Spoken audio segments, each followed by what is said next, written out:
ละฟังเสียงฟ้าห้องตึงสายคนหนึ่งยืนเงาหอยมายืนงอยแต่แก้มของส่องแต่ตาขึ้นเมื่อฟ้า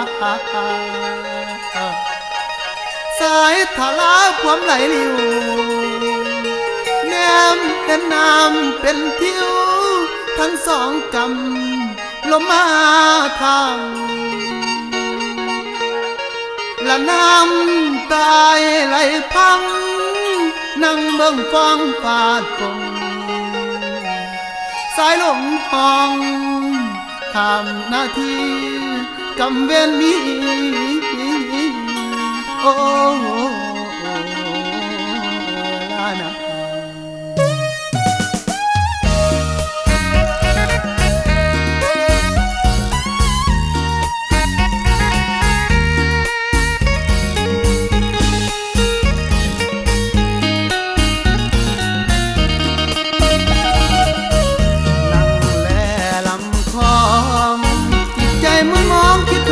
น้องอยู่ทุกนาที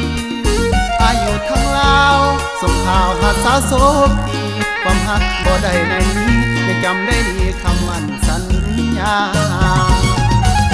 จากลามานานฟังเสียงหวานห้องส่งทุกวันอายนั้นห่วงหาอยากมาเป็นไทยดีใจในคำเว้ามาเบาลาวขอให้สัญญาฮักแก้วตาหวังมา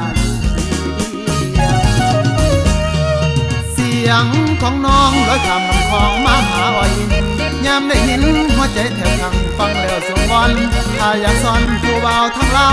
คุณคงหลายอย่ามาล่วงหลอกตัวตกลงลงงมหนักข่าว่าที่ได้หน่วยเดียวก็เลยพอเหตุสายพายเรือลอยลอดตามน้ำคลองคิดว่าน้องจึงส่งเสียงมาน้องหูบ่น้องว่าใครนี่เฝ้าอยากได้มาเป็นพญาสาวจินตลานักห้องเสียงได้ยินบ่โนอายยังก็รออยู่แดนสาขาถ้าหากประสงค์จงใจมาเป็นพญาให้น้องนั้นทำฟ้องมาบ่มีปัญหาระหว่างสองเฮา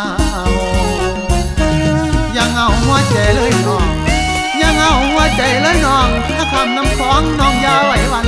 มีสะพานเสื่อมใจไอ้น้องขออย่าเป็นแปร